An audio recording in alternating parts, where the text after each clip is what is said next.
ଭାଇ କଣ କରୁଛ କି? ଆଜି ମୁଁ ଗୋଟେ ପଣା ତିଆରି କରିଛି। ଯେହେତୁ ଆଜି ନୂତନ ବର୍ଷ ଆମର ଓଡିଆ ପରମ୍ପରା ଅନୁଯାୟୀ ପଣା ସଂକ୍ରାନ୍ତି, ତ ଆଜି ମୁଁ ପଣା ତିଆରି କରିଛି। ଏ କଦଳୀ, ନଡିଆ, ବେଲ ବେଲ କୋଉଠୁ ଆଣିଲ? ଘରୁ ଆଣିଥିଲି ବେଲ। ବେଲ ଘରୁ ଆଣିକି ଆଇଛ? ପହଞ୍ଚିଲି, କେତେଟା ବେଲ ଆଣିଛ? ଯେହେତୁ ଗୋଟିଏରେ ତିଆରି କରିଛି, ଆହୁରି ଦିଟା ଅଛି।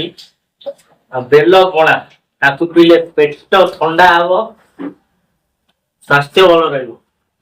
ସେଥିପାଇଁ ଗୋଟେ ବେଲ ଦିହରେ ପଣା ତିଆରି କରୁଛି।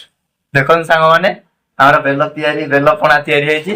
ଆଉ ଆପଣ ମାନେ ପିଇବେ ଯଦି ଆସନ୍ତୁ, ନହେଲେ ସବୁ ପଣା ଆମେ ପିଇଦବୁ ସରିଯିବ।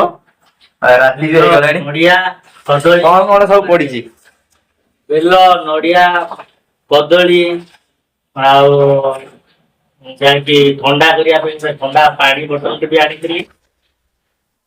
ସେଥିରେ ବେଲ ପଣା ତିଆରି ହେଇଛି।